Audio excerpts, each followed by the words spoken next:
સંયુક્ત અરબ અમીરાત આ દેશને કોઈ ઇન્ટ્રોડક્શનની જરૂર છે જ નહીં. બુર્જ ખલીફાથી લઈને ગગનચુંબતી ઇમારતો આ દેશની પોતાની એક આગવી ઓળખ છે. હવે આપણામાંથી ઘણા બધા લોકો ત્યાં જઈને આવ્યા પણ હશે અને આગળના સમયમાં તમે કદાચ જવાના પણ હશો. હવે મહત્વનું છે કે આપણા દેશના ઘણા બધા ઉદ્યોગપતિઓ ત્યાં રોકાણ પણ કરતા હોય છે. મહત્વની વાત તો એ છે કે જે યુએઈ છે એક વિઝા આપે છે જેનું નામ છે ગોલ્ડન વિઝા. હમણાં જ તાજેતરમાં ઘણા બધા સેલિબ્રિટીને પણ એ વિઝા મળી ચૂક્યા છે. આની પહેલા શાહરુખ ખાનથી લઈને સંજય દત્ત સુધી પણ આ વિઝા મળી ચૂક્યા છે એમને. ત્યારે તમને પણ એક પ્રશ્ન થતો હોય છે કે આ જે વિઝા છે એ માત્ર ને માત્ર સેલિબ્રિટીને જ મળતા છે. તો ના, એવું બિલકુલ નથી.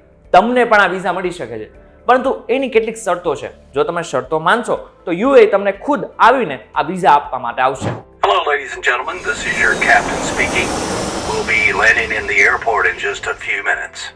Hello guys, welcome to Y to વિદેશ and my name is Karan Charotara.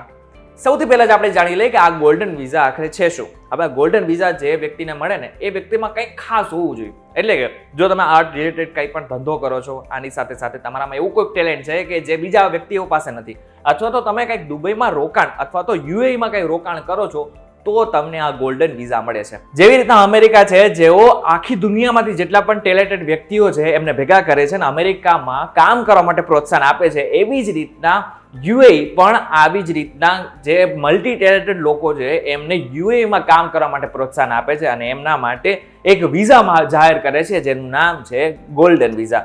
Golden વિઝાને સ્પેશિયલ વિઝા તરીકે પણ ઓળખવામાં આવે છે અને આ વિઝા 5 થી 10 વર્ષના હોઈ શકે છે. મહત્વનું છે કે અમેરિકા જેટલા પણ ટેલેન્ટેડ વ્યક્તિઓ છે ને એને ગ્રીન કાર્ડ આપી દે છે, એટલે કે જીવનભર સુધી તમે ત્યાં રહી શકો છો. પરંતુ યુએઈમાં શક્ય નથી. અત્યારે હાલ પૂરતું યુએઈમાં તમે 5 અથવા 10 વર્ષ માટે રહી શકો છો. હવે યુએઈના ગોલ્ડન વિઝા જો તમારી પાસે હોય ને તો કેટલા લાભો મળે ને તેની વાત કરી લે. જો તમારી પાસે યુએઈના ગોલ્ડન વિઝા હોય તો ચોક્કસથી યુએઈના નાગરિક તરીકે, એટલે કે યુએઈના નાગરિકને જેટલા લાભો મળે છે ને એટલા જ લાભો તમને પણ મળશે.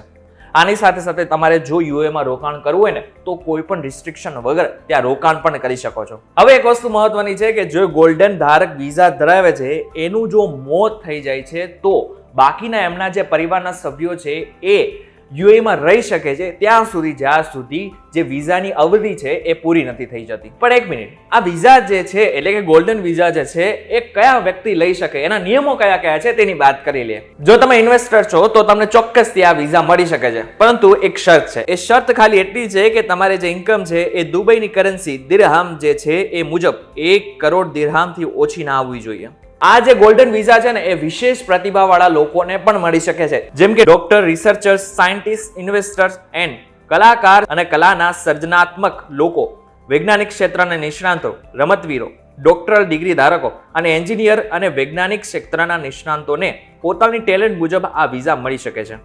અહીં મહત્વનું છે કે જો તમારી પાસે ગોલ્ડન વિઝા હોય તો તમારા પરિવારને, એટલે કે પરિવારના જેટલા પણ સભ્યો છે, તમારા મમ્મી પપ્પા, તમારી પત્ની, તમારા દાદા દાદી અથવા તો તમારા જેટલા પણ ચિલ્ડ્રન છે એને પણ આપોઆપ ગોલ્ડન વિઝા મળી જાય છે. હવે જો તમે હાઈસ્કૂલના વિદ્યાર્થીઓ ને તો પણ તમને આ વિઝા મળી શકે છે. બસ ખાલી શરત એટલી છે કે તમે જાહેર અથવા ખાનગી ક્ષેત્રની જેટલી પણ ઇન્સ્ટિટ્યુશન છે ત્યાં 95% તમારી પાસે હોવા જોઈએ, એટલે કે એટલો ગ્રેડ તમારી પાસે હોય ને તો તમને ગોલ્ડન વિઝા ચોક્કસથી મળી શકે છે. હવે આટલું સમજ્યા પછી તમારે હવે જો તમે આ જ કેટેગરીમાં ક્યાંક આવતા હોય તો તમારે ગોલ્ડન વિઝા મેળવવા હોય તો હવે એની પ્રક્રિયા શું છે તેની વાત કરી લઈએ. જો તમારે આ ગોલ્ડન વિઝા માટે અપ્લાય કરવું છે તો તમારે યુએઈની federal authority for identity, citizenship, customs and port સિક્યુરિટીની વેબસાઇટ પર જઈને આ માટે અપ્લાય કરી શકો છો, અથવા director of residency and foreigners અફેર્સની સત્તાવાર વેબસાઇટની મુલાકાત લઈને પણ આ અપ્લાય કરી શકો છો, જેની લિંક મેં ઓલરેડી ડિસ્ક્રિપ્શનમાં આપેલી છે. ત્યાં જઈને તમે એકવાર ચોક્કસથી આ વેબસાઇટની મુલાકાત લઈ શકો છો. એકવાર અપ્લાય કર્યા બાદ તમને એક ઈમેલ મળશે. હવે ઈમેલમાં શું હશે?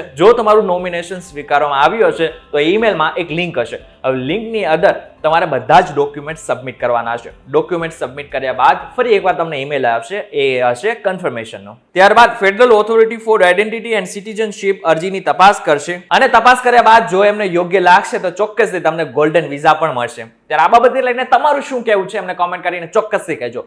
વિડીયો થકી જો તમને કોઈ ઇન્ફોર્મેશન મળી હોય તો વિડીયોને લાઈક અને શેર જરૂરથી કરજો તથા આવા જ ઇન્ફોર્મેટિવ વિડીયોઝ માટે vtvgujarati.com સાથે જોડાયેલા રહેજો. અને એક મહત્વની વાત, જો તમારે અમારી વોટ્સઅપ ગ્રુપ ચેનલ સાથે જોડાવવું હોય ને તો એની જે લિંક છે એ પણ ડિસ્ક્રિપ્શનમાં આપેલી છે. ત્યાં જઈને તમે આ વોટ્સઅપ ચેનલને જોડાઈ શકો છો અને તમે તાજેતરના જેટલા પણ અપડેટ છે એ મેળવી શકો છો.